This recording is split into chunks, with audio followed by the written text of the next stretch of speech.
Laporan Komandan Upacara.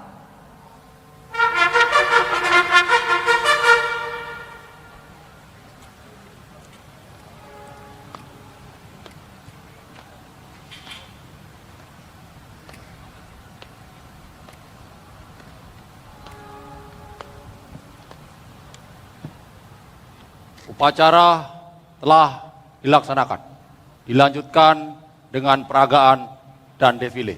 Laporan selesai.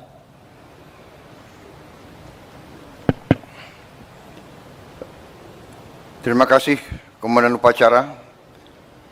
Sampaikan ke seluruh peserta upacara, penghargaan saya, upacara dilaksanakan dengan semangat, tertib, disiplin. Siap, terima kasih Bapak Presiden. Kembali ke tempat. Sesudah upacara menghadap saya. Terima kasih. Saat Prabowo minta Komandan Upacara HUT Bayangkara menghadap dirinya. Presiden RI Prabowo Subianto meminta Komandan Upacara Hari Ulang Tahun HUT ke-79 Bayangkara, Irjen Pol Dadang Hartanto, untuk menghadap dirinya.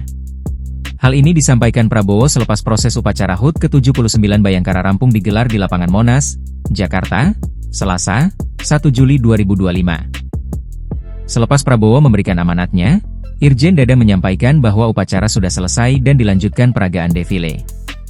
Upacara telah dilaksanakan. Dilanjutkan dengan peragaan dan defile, ujar Dadang kepada Prabowo.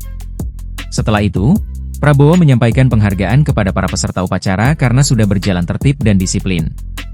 Terima kasih, Komandan Upacara. Sampaikan ke seluruh peserta upacara, penghargaan saya, upacara dilaksanakan dengan tertib dan disiplin, kata Prabowo. Irjen Dadang lantas mengucapkan terima kasih ke Prabowo selaku Inspektur Upacara. Selanjutnya, Prabowo meminta Irjen Dadang menghadap dirinya jika sudah selesai acara. Siap, terima kasih Bapak Presiden, ucap Dadang. Sesudah upacara menghadap saya, terima kasih, jawab Prabowo lagi. Dadang lalu melanjutkan rangkaian upacara dengan meminta para peserta untuk memberi hormat ke Presiden Prabowo selaku Inspektur Upacara. Kepada Inspektur Upacara, hormat senjata!